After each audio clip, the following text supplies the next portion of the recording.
La visite de ces 3 cités liguriennes revêt une dimension particulière puisqu'elle s'est tenue 5 siècles et 1 jour après la cérémonie de prestation de serment des syndics de ces petits villages italiens à Augustin Grimaldi, seigneur de Monaco et évêque de Grasse, comme nous l'explique Thomas Fouilleron. Les syndics, non seulement de Dolceacqua, mais d'Aprical, Isolabona et Perinaldo, donc les 3 communes que le prince visite aujourd'hui, prêtaient le même serment de fidélité aux Grimaldi, puisque fief des Doria, ils passaient sous la protection, sous la souveraineté, selon leurs propres vœux,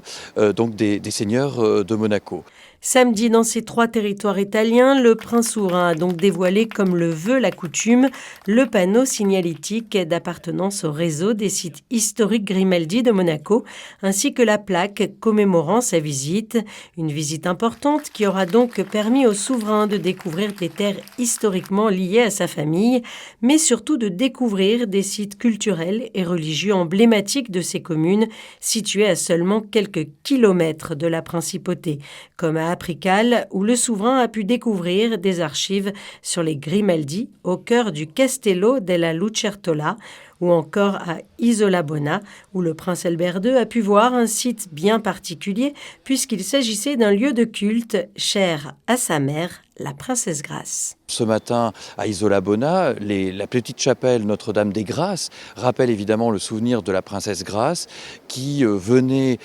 s'y recueillir lorsque le couple princier venait presque incognito profiter de la gastronomie locale. Et puis à Perinaldo, on retrouvera un autre lien historique, mais à travers l'astronomie, on touchera presque le ciel à Perinaldo, puisque c'est la patrie, le lieu de naissance du grand astronome Cassini, et ça nous rappelle que les princes de Monaco, dès le XVIIe siècle, s'intéressaient à l'astronomie, à travers d'ailleurs un parent des Grimaldi, un astronome Grimaldi de Bologne, qui, avec Riccioli et avant Cassini, se sont intéressés à la topographie de la Lune. On doit à un Grimaldi la première nomenclature du relief de la Lune. Et à Perinaldo, malgré le mauvais temps, le prince Albert II a pu visiter cet observatoire astronomique municipal et signer le livre d'or, marquant ainsi son passage. Une visite ponctuée de plusieurs temps forts, comme la découverte de la demeure dans laquelle séjourna Napoléon Bonaparte,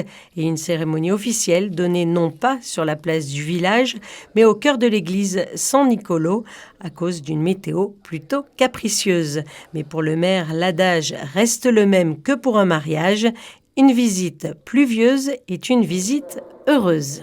È una visita molto voluta, i perinatesi sono entusiasti